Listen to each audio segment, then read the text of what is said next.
എല്ലാ കൂട്ടുകാർക്കും ബട്ടൺ ഫ്ലവറിലേക്ക് സ്വാഗതം. ഇന്നത്തെ വീഡിയോയിൽ നമ്മൾ പെറ്റൂണിയ ചെടിയെക്കുറിച്ചാണ് നോക്കാൻ പോകുന്നത്. വളരെ സെൻസിറ്റീവായിട്ടുള്ളൊരു പ്ലാന്റാണ് പെറ്റൂണിയ പ്ലാന്റ്. എപ്പോൾ വേണമെങ്കിലും നശിച്ചു പോകാം, പെട്ടെന്ന് നശിച്ചു പോകുന്ന ഒരു പ്ലാന്റാണിത്. ഇതൊരു സീസണൽ പ്ലാന്റാണ്. ഒക്ടോബർ മുതൽ ഒരു മാർച്ച് വരെയുള്ള സമയത്താണ് നമുക്കിതിൽ കൂടുതൽ പെറ്റൂണിയ ഫ്ലവർ ചെയ്യുന്നത് കാണാൻ പറ്റുന്നത്. പക്ഷേ എന്നിരുന്നാലും നമ്മൾ നല്ല കെയർ കൊടുത്താൽ നമുക്ക് പെറ്റൂണിയ എപ്പോഴും നമുക്ക് ചെടിയെ സംരക്ഷിച്ച് കൊണ്ടുപോകാവുന്നതാണ്. അപ്പോൾ നമ്മളത് എപ്പോഴും ചെടിയെ സംരക്ഷിച്ച് ഈ വെയിൽ സീസണിലും ചെടിയെ സംരക്ഷിച്ച് ചെടി നശിച്ചു പോകാതെ എങ്ങനെ ചെടിയെ രക്ഷിക്കാമെന്നാണ് ഇന്നത്തെ വീഡിയോ നോക്കാൻ പോകുന്നത്. അപ്പോൾ വീഡിയോ ആദ്യമായിട്ട് കാണുന്നവരാണെങ്കിൽ ഒന്ന് സബ്സ്ക്രൈബ് ചെയ്ത് സപ്പോർട്ട് ചെയ്യണേ. നല്ല കെയർ ആവശ്യമുള്ള ഒരു ചെടിയാണ് പെറ്റൂണിയ ചെടി. കാരണം അത് പെട്ടെന്ന് നശിച്ചു പോകും. നമ്മൾ നല്ല കെയർ കൊടുത്തില്ലെങ്കിൽ അത് പെട്ടെന്ന് നശിച്ചു പോകും. നമുക്ക് ഈ വിൻ്റർ സമയത്തൊക്കെ നമുക്ക് നല്ല ഒരു രാവിലത്തെ ഒരു 5-6 മണിക്കൂർ വെയിൽ കൊള്ളുന്ന ഭാഗത്ത് വേണം നമുക്ക് പെറ്റൂണിയ വെക്കാൻ. പെറ്റൂണിയ നല്ല വെയിലുണ്ടെങ്കിൽ മാത്രമേ അത് പെട്ടെന്ന് നിറയെ പൂക്കളുണ്ടാകത്തുള്ളൂ. അല്ലെങ്കിൽ നമ്മൾ ഷെയ്ഡിലൊക്കെ വെക്കുവാണെങ്കിൽ അത് നന്നായിട്ട് വളർന്നു പോകുന്നതല്ലാതെ ഒരുപാട് പൂക്കൾ ഉണ്ടാകാറില്ല. അപ്പോൾ അതുകൊണ്ട് നമ്മൾ ഒരു 6 മണിക്കൂറെങ്കിലും വെയിൽ കൊള്ളുന്ന ഭാഗത്ത് വെച്ചാൽ മാത്രമേ അതിൽ ധാരാളം പൂക്കൾ ഉണ്ടാകുകയുള്ളൂ. നമ്മൾ ഇത് ചെടിക്ക് ദിവസം നനച്ചു കൊടുക്കണം, അല്ലെങ്കിൽ പെട്ടെന്ന് ഇതിൻ്റെ ഇല അങ്ങ് വാടിപ്പോകുന്നതായിട്ട് കാണാറുണ്ട്. നമ്മൾ ഒരുപാട് വെള്ളം കോരി ഒഴിക്കരുത്. ചെടിക്ക് ആവശ്യമുള്ള വെള്ളം മാത്രം ഒഴിച്ചു കൊടുത്താൽ മതി. മണ്ണ് ഉണങ്ങാനായിട്ട് അനുവദിക്കരുത്. ഇതിന് എപ്പോഴും ഒരു ഈർപ്പം നിലനിർത്തണം. ഒരല്പം ഈർപ്പം ഇഷ്ടപ്പെടുന്ന ഒരു ചെടിയാണിത് എന്ന് കരുതി ഒരുപാട് വെള്ളം കോരി ഒഴിച്ച് ചെടിയെ നശിപ്പിക്കരുത്. ഇപ്പോൾ വെയിലൊക്കെ ആരംഭിച്ചതുകൊണ്ട് നമുക്ക് ചെടിയെ ഒരുപാട് ഡയറക്റ്റ് സൺലൈറ്റ്, അതായത് ഒരു ദിവസം മുഴുവനുമുള്ള വെയിൽ കിട്ടുന്നിടത്ത് വെക്കാൻ പാടില്ല. രാവിലത്തെ ഒരു 3-4 മണിക്കൂർ വെയിൽ കിട്ടുന്ന ഭാഗത്ത് മാത്രം വെച്ചാൽ മതി. അല്ലെങ്കിൽ നിങ്ങൾക്ക് നല്ല വെയിൽ കിട്ടുന്നത് സെമി ഷെയ്ഡിൽ വെച്ചാലും വെയിൽ കിട്ടും എന്നുണ്ടെങ്കിൽ സെമി ഷെയ്ഡിൽ കൂടെ മാറ്റി വയ്ക്കാവുന്നതാണ്. പെറ്റൂണിയയിൽ നാടൻ വെറൈറ്റി, ഹൈബ്രിഡ് വെറൈറ്റി ഒക്കെ ഉണ്ട്. അതേപോലെ പല കളറിലും നമുക്ക് പെറ്റൂണിയ അവൈലബിൾ ആണ്. അതേപോലെ സിംഗിൾ പെറ്റൽ, ഡബിൾ പെറ്റൽ, അങ്ങനെ നിറയെ വെറൈറ്റിയിലും പെറ്റൂണിയ അവൈലബിൾ ആണ്. നമുക്ക് ഈസി ആയിട്ട് സീഡ് മുഖാന്തരം നമുക്ക് ഈ പെറ്റൂണിയ വളർത്തിയെടുക്കാം. എൻ്റെ ഈ പെറ്റൂണിയ എല്ലാം ഞാൻ സീഡിട്ട് മുളപ്പിച്ചെടുത്തതാണ്. നമുക്കതിന് നല്ല ഇനം ബ്രാൻഡ് വാങ്ങിക്കാം. ഞാൻ ഈ ഓർഗാനിക് ബസാർ എന്ന് പറയുന്ന ഒരു ഓൺലൈൻ സൈറ്റിൽ നിന്നാണ് പല ചെടികളുടെയും വിത്ത് വാങ്ങിക്കാറുള്ളത്. അപ്പോൾ അവരുടെ എല്ലാം നല്ല ക്വാളിറ്റിയുള്ള വിത്തായിരിക്കും. നമുക്കിട്ട് പെട്ടെന്ന് കിളിക്കും. ഒരു ചെടിയും നശിച്ചു പോകത്തില്ല. അതാണ് ഏറ്റവും വലിയ പ്രത്യേകത. നമ്മളിടുന്ന സീഡ് മൊത്തം കിളിച്ച് കിട്ടുന്നതാണ്. അപ്പോൾ ഞാൻ സീഡ് ഇട്ടാണ് ഞാൻ ഈ പെറ്റൂണിയുടെ ചെടിയെല്ലാം വളർത്തിയെടുത്തത്. വിത്ത് മുളപ്പിക്കാൻ നമുക്ക് മണ്ണ്, ചകിരിച്ചോറ്, ഒരല്പം ചാണകപ്പൊടി ചേർന്ന് മിക്സ് എടുത്താൽ മതി. ഒരുപാട് വളങ്ങളുള്ള മിക്സ് ഒന്നും എടുക്കണ്ട. നമ്മൾ സീഡ് മുളപ്പിക്കുന്നതിന് നമ്മൾ മണൽ ആഡ് ചെയ്യേണ്ട ആവശ്യമില്ല. ചെടി നന്നായിട്ട് വളർന്നതിന് ശേഷം നമ്മൾ മാറ്റി നടുമ്പോൾ മാത്രം നമുക്ക് മണൽ ചേർത്ത് കൊടുത്താൽ മതി. അപ്പം ഞാൻ പെറ്റൂണിയ നടാൻ ഞാൻ എടുത്തേക്കുന്നത് 2 പങ്ക് മണ്ണ്, 1 പങ്ക് കൊക്കോപിറ്റ്, 1 പങ്ക് മണൽ, പിന്നെ vermicompost, bone meal powder, ഒരല്പം ഞാൻ ഈ നീം കേക്ക് പൗഡറും ചേർത്ത് കൊടുക്കുന്നുണ്ട്. കാരണം ഈ ചെടി പെട്ടെന്ന് കീടങ്ങൾ ആക്രമിക്കുന്ന ഒരു ചെടിയാണ്. അപ്പോൾ അതുകൊണ്ടാണ് ഞാൻ അതിനകത്ത് നീം കേക്ക് പൗഡർ ചേർത്ത് കൊടുത്തത്. ഞാൻ ഏത് ചെടി നട്ടാലും അതിനകത്ത് ഒരല്പം നീം കേക്ക് പൗഡർ എപ്പോഴും ചേർത്ത് കൊടുക്കാറുണ്ട്.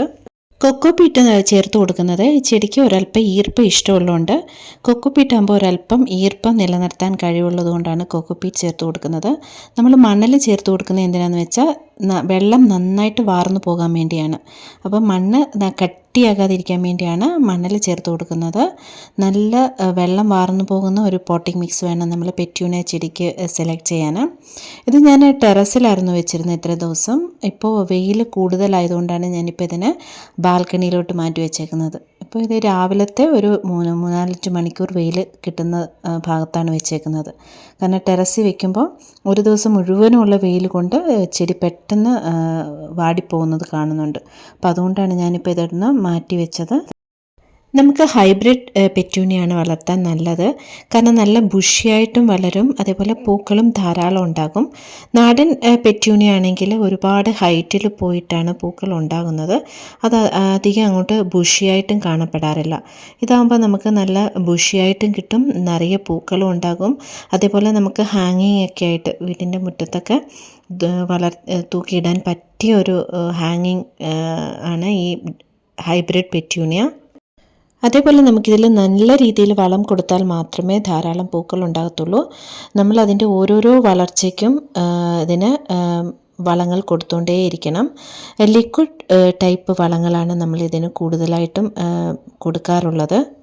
നമ്മൾ ലിക്വിഡ് ഫെർട്ടിലൈസർ കൊടുക്കുമ്പോൾ ചെടി പെട്ടെന്ന് അത് ആഗിരണം ചെയ്യുകയും അതിലെ പൂക്കൾ ധാരാളം ഉണ്ടാകുകയും ചെയ്യാറുണ്ട്. ആദ്യം ഞാൻ കൊടുത്തത് NPK 19-19-19 ആണ്. അത് ഞാൻ ഒരു 2 ഗ്രാം 1 ലിറ്റർ വെള്ളത്തിൽ കലക്കി അത് ചെടിയുടെ ചുവട്ടിൽ ഒഴിച്ചു കൊടുത്തായിരുന്നു. അതിനുശേഷം ഞാൻ ഒരു 15 ദിവസം കഴിഞ്ഞപ്പോൾ ഞാൻ നമ്മളുടെ ബോൺ മീൽ പൗഡറും വെർമി കമ്പോസ്റ്റ് ചാണകപ്പൊടി എല്ലാം കൂടെ മിക്സ് ചെയ്ത് അതിട്ട് കൊടുത്തു. പച്ച ചാണകം ഒരിക്കലും ചേർത്ത് കൊടുക്കരുത്, കാരണം അതിന് കീടങ്ങളുടെ ആക്രമണം പെട്ടെന്നുണ്ടാകും. നല്ല ഉണങ്ങി പൊടിഞ്ഞ ചാണകം വേണം നമ്മൾ ചേർത്ത് കൊടുക്കാൻ.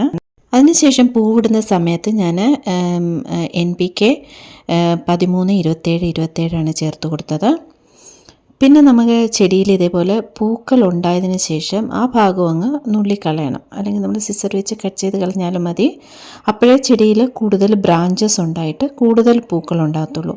അല്ലെങ്കിൽ ഇതേപോലെ പൂക്കളുണ്ടായി വാടി നമ്മളത് കട്ട് ചെയ്യാതെ വിട്ട് കഴിഞ്ഞാൽ ആ ഭാഗം അങ്ങനെ തന്നെ മുരടിച്ച് നിൽക്കും.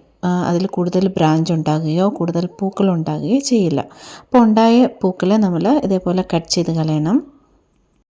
പിന്നെ നിറയെ പൂക്കൾ ഉണ്ടാകാൻ ഞാൻ കൊടുക്കുന്ന ഒരു ഫെർട്ടിലൈസറാണ് പഴത്തിൻ്റെ തൊലി ഇങ്ങനെ നന്നായിട്ട് മിക്സിയിലൊന്ന് അരച്ചെടുത്തിട്ട് അത് കഞ്ഞിവെള്ളത്തിനകത്ത് നന്നായിട്ട് കലക്കിയിട്ട് അത് ചെടിയുടെ ചുവട്ടിൽ ഒഴിച്ചു കൊടുക്കാറുണ്ട്. ഇത് ഞാൻ പെറ്റൂണിയയ്ക്കല്ല, ഞാൻ പല വീഡിയോയിലും കാണിച്ചിട്ടുണ്ട്. ഒരുപാട് ചെടികൾക്ക് ഞാൻ ഈ ഒരു വളമാണ് കൊടുക്കുന്നത്. നിങ്ങൾക്ക് അരച്ച് കൊടുക്കാൻ താല്പര്യമില്ലെങ്കിൽ ഇതേമാതിരി തൊലി കഞ്ഞിവെള്ളത്തിനകത്ത് ഇട്ട് വെച്ചിട്ട് ഒരാഴ്ച കഴിഞ്ഞ് നന്നായിട്ട് പുളിച്ചതിന് ശേഷം ഇത് നന്നായിട്ട് ഡൈല്യൂട്ട് ചെയ്തിട്ട് നമുക്ക് ചെടിയുടെ ചുവട്ടിലെല്ലാം ഒഴിച്ചു കൊടുക്കാവുന്നതാണ്. പിന്നെ നമ്മുടെ പെറ്റൂണിയ ചെടിക്ക് കൊടുക്കാവുന്ന മറ്റൊരു വളമാണ് കടുക് പിണ്ണാക്ക്. കടുക് പിണ്ണാക്ക് ഇതേപോലെ നമുക്ക് വാങ്ങിക്കാൻ കിട്ടും ഓൺലൈനിലൊക്കെ. ഞാനിത് ആമസോണിൽ വാങ്ങിച്ചതാണ്. ഇത് നന്നായിട്ട് നമ്മൾ വെള്ളത്തിൽ കലക്കി പുളിപ്പിച്ച് അത് ചെടിയുടെ ചുവട്ടിൽ, അതായത് ഒരു കപ്പിന് 10 കപ്പ് 10 ലിറ്റർ 1 ലിറ്ററിന് 10 ലിറ്റർ വെള്ളം ചേർത്ത് അത് നമുക്ക് ചെടിയുടെ ചുവട്ടിൽ ഒഴിച്ചു കൊടുക്കാവുന്നതാണ്. പിന്നെ ഞാൻ DAPയുടെ ഒരു 1-2 ബോൾസ് ഇട്ട് കൊടുക്കാറുണ്ട്. 2-3 ബോൾസ് അതിന് കൂടുതൽ ഇടാൻ പാടില്ല. അതുകൊണ്ട് ഈ ഒരു ചെടിക്ക് ഞാനൊരു 3 ബോൾസ് ഇട്ട് കൊടുത്തിട്ടുണ്ട്. ജൈവവളങ്ങളും രാസവളങ്ങളും ഞാൻ മാറ്റി മാറ്റി കൊടുക്കാറുണ്ട്. ഇപ്പോൾ വെയിൽ സീസൺ ആയതുകൊണ്ട് നമ്മൾ ദിവസവും നനച്ചു കൊടുക്കണം. ഇത് ഒരു വിൻ്റർ പ്ലാന്റ് ആയതുകൊണ്ട് വിൻ്റർ സമയത്ത് നമ്മൾ അധികം വെള്ളം കൊടുത്തില്ലെങ്കിലും കുഴപ്പമില്ല, ഒരു ദിവസം വിട്ട് വെള്ളം കൊടുത്തില്ലെങ്കിലും കുഴപ്പമില്ല. പക്ഷേ ഈ വെയിൽ സീസണിൽ നമ്മൾ ദിവസവും ഇതിന് നനച്ചു കൊടുക്കണം. അത് മാത്രം നിങ്ങൾ ശ്രദ്ധിക്കണം. നമുക്കിതിനെ ഈസിയായിട്ട് പ്രൊപ്പഗേറ്റ് ചെയ്തെടുക്കാം. നമുക്ക് സീഡ് മുഖാന്തരം വളർത്തിയെടുക്കാം. ഇല്ലെങ്കിൽ ഇത് നല്ല ഹെൽത്തി ആയിട്ടിരിക്കുന്ന സമയത്ത് ഇതിൻ്റെ കമ്പുകൾ മുറിച്ച് നട്ടും നമുക്ക് പുതിയ ചെടി ഉൽപ്പാദിപ്പിച്ചെടുക്കാവുന്നതാണ്. അതുകൊണ്ട് നമ്മൾ ചെടി നശിച്ചു പോകുന്നതിന് മുൻപ് തന്നെ ഇതിൻ്റെ കമ്പ് ഒന്ന് മുറിച്ച് നടുന്നത് നല്ലതായിരിക്കും. അപ്പോൾ ഇത്രയൊക്കെ കാര്യങ്ങൾ ശ്രദ്ധിച്ചാൽ മതി, നമുക്ക് പെറ്റൂണിയ നല്ല രീതിയിൽ വളർത്തിയെടുക്കാം. അത് വെയിൽ സീസൺ ആയാലും ശരി, വിൻ്റർ സീസൺ ആയാലും പെറ്റൂണിയ നമുക്ക് ഇതേപോലെ ധാരാളം പൂക്കൾ ഉണ്ടാകുന്നതാണ്. അപ്പോൾ ഇന്നത്തെ വീഡിയോ നിങ്ങൾക്ക് ഇഷ്ടമായെന്ന് വിചാരിക്കുന്നു. നിങ്ങൾക്ക് ഇഷ്ടമായെങ്കിൽ, ഉപകാരപ്രദമായി എന്ന് തോന്നുന്നുണ്ടെങ്കിൽ ലൈക്ക് ചെയ്യാനും ഷെയർ ചെയ്യാനും സബ്സ്ക്രൈബ് ചെയ്യാനും മറക്കരുത്. അപ്പോൾ മറ്റൊരു വീഡിയോയുമായി കാണുന്നത് വരെ നന്ദി, നമസ്കാരം.